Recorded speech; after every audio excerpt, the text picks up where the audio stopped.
Welcome to TV Heaven, Telly Hell, the show where a guest tells me what they love and hate on telly. Hence the title, TV Heaven, Telly Hell. Of course, titles can be misleading. Melinda Messenger had a show recently called Loose Lips.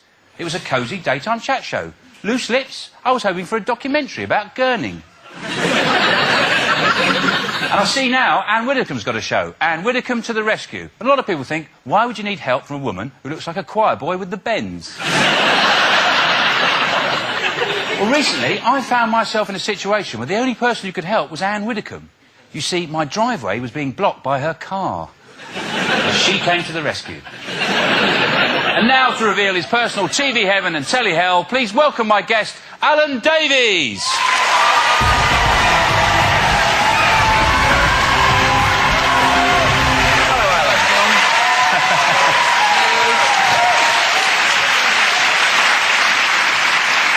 Good evening, Alan. Thanks for coming on. It's a pleasure. Thanks for coming on. This is the show where you get to talk about what you love and hate on telly. Excellent. Do you watch a lot of television? I watch it all the time. Phew. I'll never have it off. Really?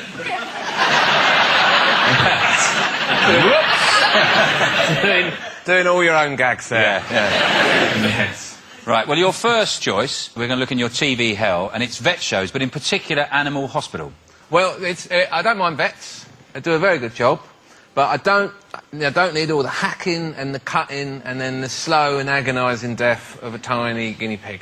Yeah. That's what I don't want to see. It's the operations. It's the operations, and then they kind of leave you hanging on will they live or not, or sometimes they cut a leg off, is it the right leg, things they find in them.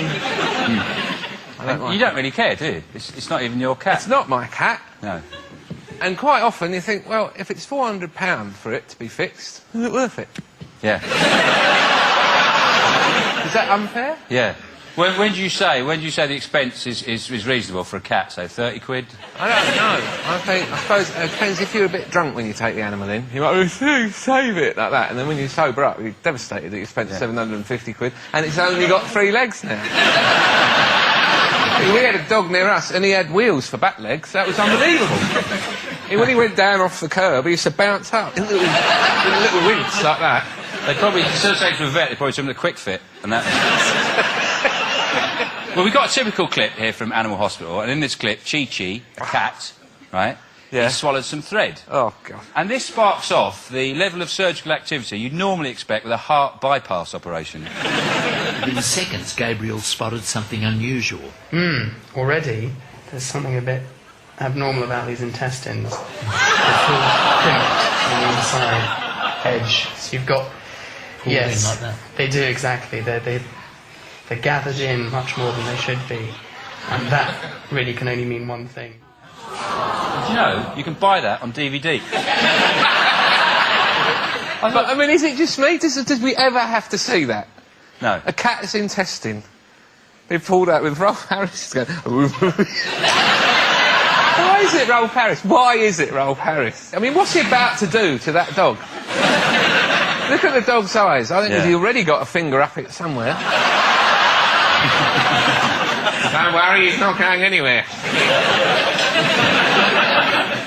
We've got another clip from Vets in Practice here. Oh, good. Yeah, and I think you're going to really like this one, because this should warn you, anybody who's fed their dogs about 3-week-old oysters, if you've... I think the best thing is to give them an enema and clear them out.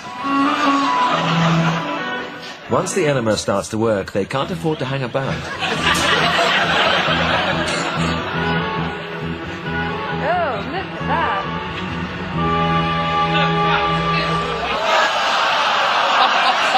No!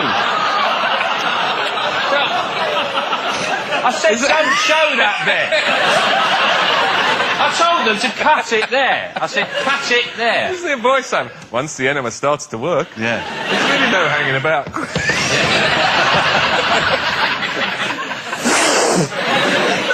The thing about that is, that's on at 7 o'clock in the evening. While you're having your tea? Yeah, when you're having your tea. Poor little thing. Yeah. Is it all right? I feel more sorry for us. That's one of the lowest moments on They're television. just having a laugh, the producers, aren't they? We've got a great one. Dog enema. You didn't even need it. I'm amazed that there's an audience. There's a huge audience for it, though. There's a massive audience for it. Well, that's because they get a little pet at the beginning and then they wind you up that it might die. Get everyone all tearful. And then it doesn't. But you don't like vet shows, but you would watch them if Trudy Mostu was still doing them, you said. Oh, that was one of the reasons why I decided to give them a go in the first place. Because I think that Trudy's an excellent vet.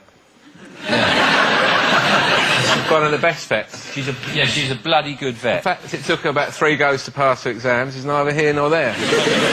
We've got a clip of Trudy in action, and if any of you have got hairy testicles, I suggest you look away now. All right, little friend.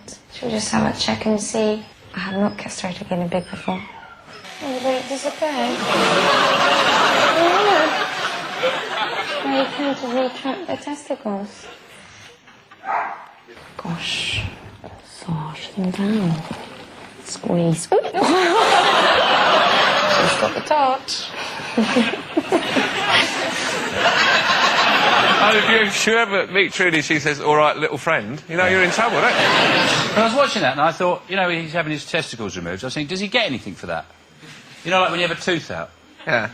You know, like you have a bollock fairy or Bollock something. fairy. Yeah. He gets a couple of £1 coins in his hay.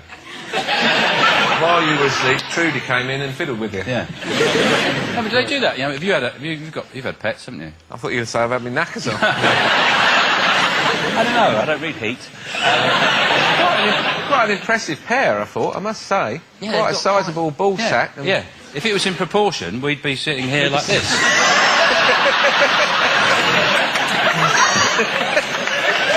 You think so? Yeah, like that. You could eat your dinner like that. You do put a tray on your nuts like that. I was watching that programme in its entirety, and she says in it that she keeps the testicles of all the animals she's ever castrated in a jar. Gone off her now. Yeah. In one jar, like a collection. Yeah. This is my nut collection. I like to think she takes it to the village fete, you know, and they guess how many bollocks are in that jar. I wonder.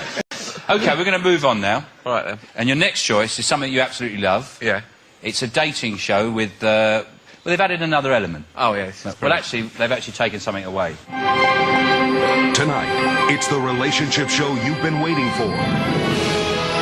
As one man, one little man, searches for his date with destiny. I want to find a lifelong friend and someone to spend the rest of my life with. Enter 12 women, 12 little women, yearning for love, and the hand of a man ready, willing, and able to commit. This is the one relationship show you'll never forget. It's time for The Littlest Groom. He chose that. Why? What is it you like about The Littlest Groom? What's not to like? This was the most compelling show that the Bravo channel has ever had on. At 2 a.m. I couldn't take my eyes off it. I couldn't believe it got made. I couldn't believe that anyone submitted it on a bit of paper. I've had this idea. Searching for a bride. It's one of those bachelor shows, looking for a bride. Yeah. Always a popular format. But this time, we do it with little people. And they didn't just go, shut up, out. They went, all right, you're on. And then they go through it, and there's an actual proper show. But the main reason I wanted to talk about it on here is because I want other people to see it, so then I can have conversations with people, because I don't know anyone who's ever seen it. I have to explain to people, say, have you seen The Littlest Groom? They go, what? Shut up, you dreamt it. No, I promise it's real. And he does, and they all live in a house, and then gradually he tries them all out. He takes them on dates. Yeah. And they set them up on romantic dates, and then he sizes them up. Sorry. It is hard to work out, because I suppose the producers have said, like, well, it shows that dwarfs are just like us, but funnier. You know, that seems to me what they've done is, no, we'll show just like us, but there's a lot of humiliation in there. I think there is, yeah. There's a humiliating edge. In this one, they go line dancing. Now go, 1, 2, 4, 2 heels, single. Step, front step, back. Great boy! Go, girl! Look at her over there! Oh, my God! And I'll tell you now, we could have some of these people love it. Yeah. They're on the DVD. We could have picked any clip from that show, it would have had the same effect. Yeah. But they also, that's not enough, they have to add a twist. And this is the twist in the show. It's time for the twist. We're adding 3 more ladies to try and win Glenn's heart. So please welcome Christina, Zoe, Amy. Please escort the 3 young ladies out to the jacuzzi.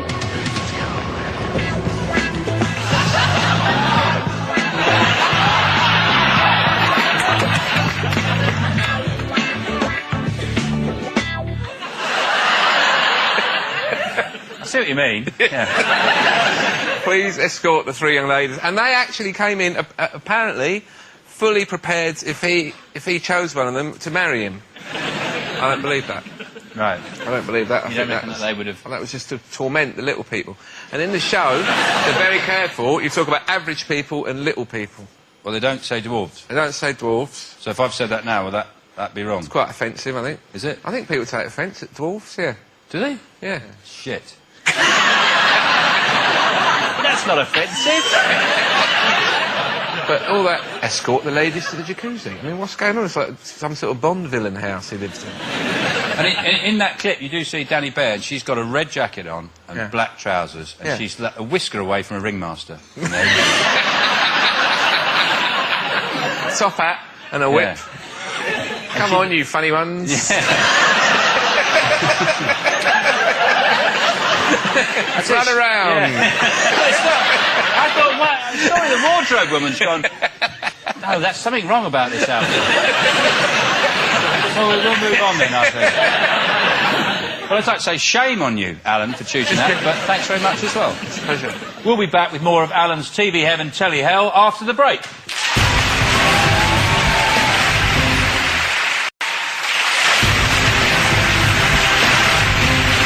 Welcome back to TV Heaven, Telly Hell. I'm here with Alan Davies, who's flipping between joy and misery over his life in front of the small screen. Next up is something you hate. It's the British Comedy Awards. And we have a clip here from 1998 where you were nominated for Jonathan Creek. That's right. Time now for Best Comedy Drama or the Do I Laugh Now Award. OK, let's read the nominations if we will, please.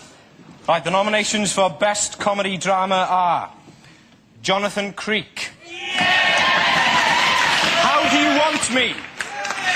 And Underworld. Natasha, if you would be so kind.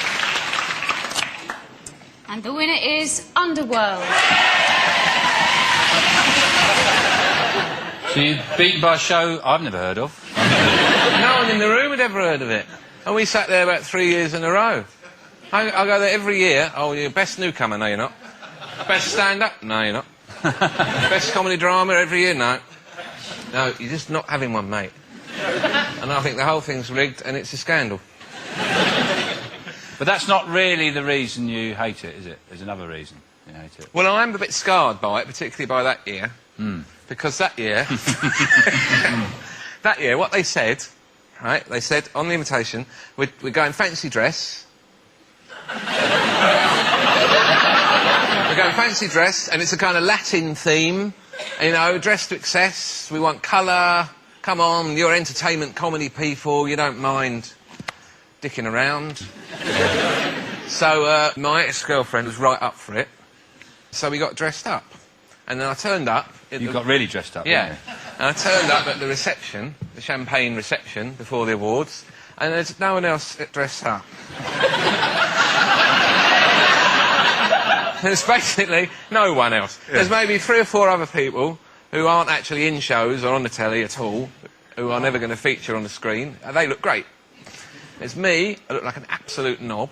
And my ex dressed as Carmen Miranda. We've got a still of it here. We've got a still, just to remind you. There we are.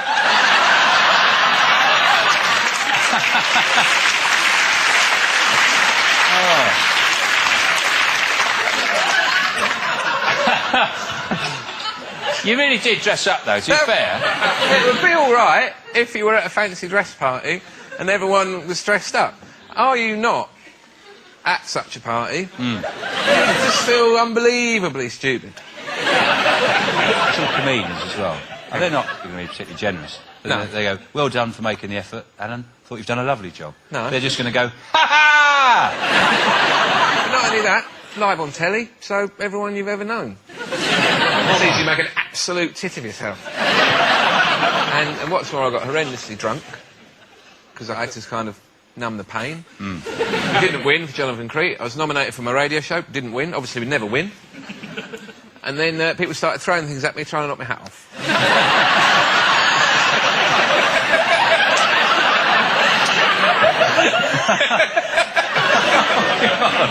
We've got a clip here of you at the Comedy Awards, and for anyone who don't know, Alan's in the Matador outfit. Before we go, I would just like to point out, this evening the theme was supposedly dressed to excess. Some went overboard, others didn't, but I must point out the person who made the biggest effort at all, I feel, this evening, Mr. Alan Davies over there.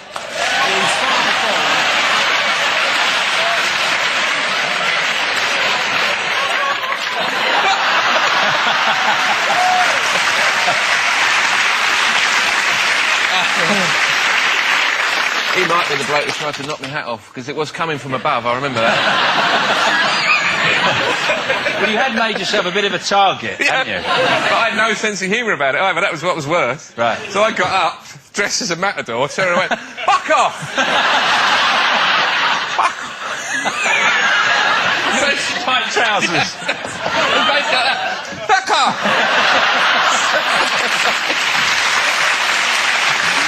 It's embarrassing.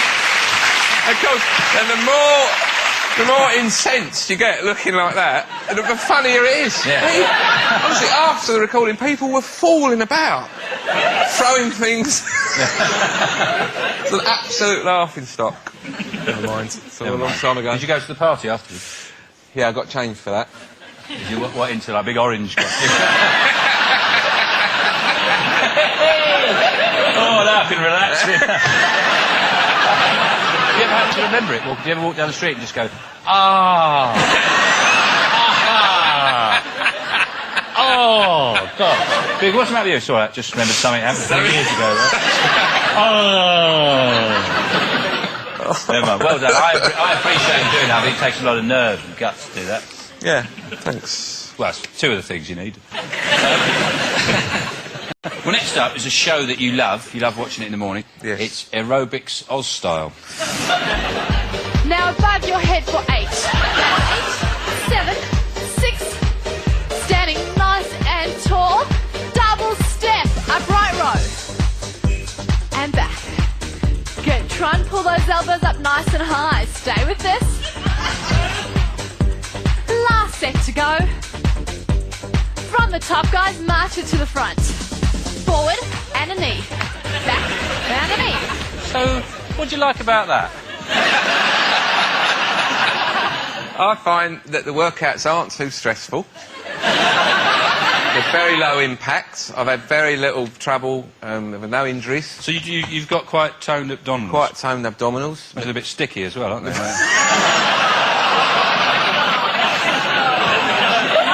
From all the stretching, you get build-up of stuff. You're an absolute disgrace. This is about flexibility in the pelvic bone. No. And it's not a show for voyeurs. And it's not a show that I watch only on my own. I quite often watch it with my girlfriend and other members of my family. Officer. And what do you wear? Do you wear a dressing gown? I'm usually in bed when it's on. It's on early.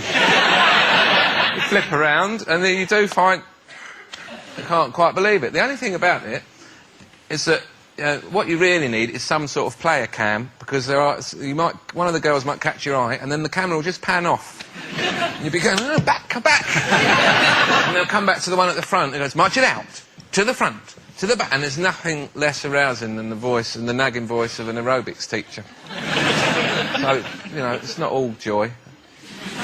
Well, you suppose you could turn the sound down, couldn't you? Turn the sound down. Put on a sort of porn soundtrack. Put on Marvin Gaye record. Yeah. Light some candles. So basically you'd just be watching some women in their pants moving about. Well, really, let's face it. It's Alan, it's porn for cowards. That's what it is. I watch it for Yeah, no, exercise and health tips. No. They're all very fit, and they're in trim, you know, and that's not by accident. Hard bodies don't just happen, Sean. Feel the burn. But you get to know them all. On the website, they've got profiles.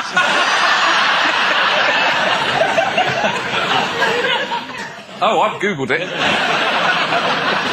Sometimes the scenery is very beautiful. That's the Sydney Harbour Bridge. Sometimes there'll be in other places in the countryside. You liar.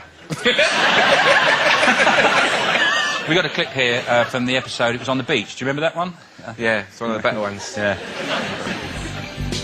Gently warming up the muscles of the lower back.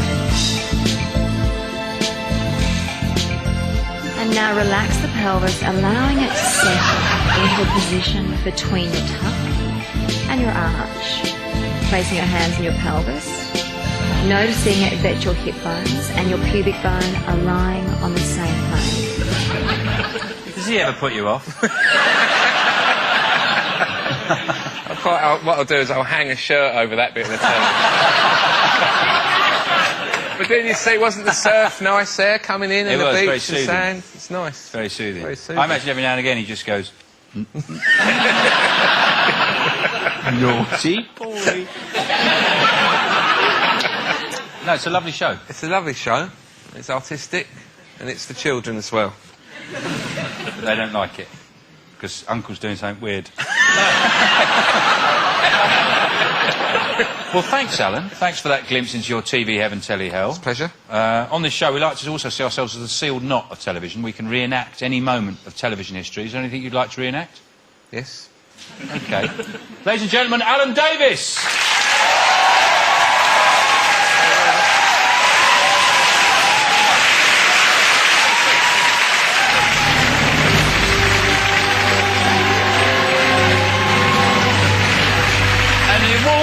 For best comedy performance goes to Alan Davies.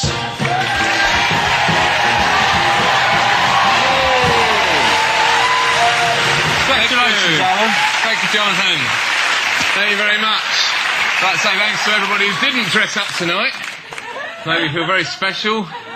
You all thought I was going to be humiliated again, but you're wrong. I feel fantastic. I'm the winner, and you're not, so piss off, you miserable bastards.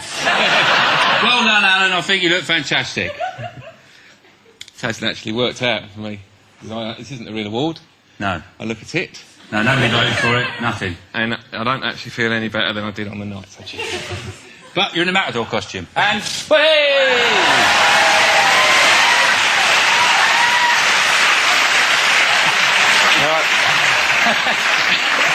Nice legs. I thought, very nice legs.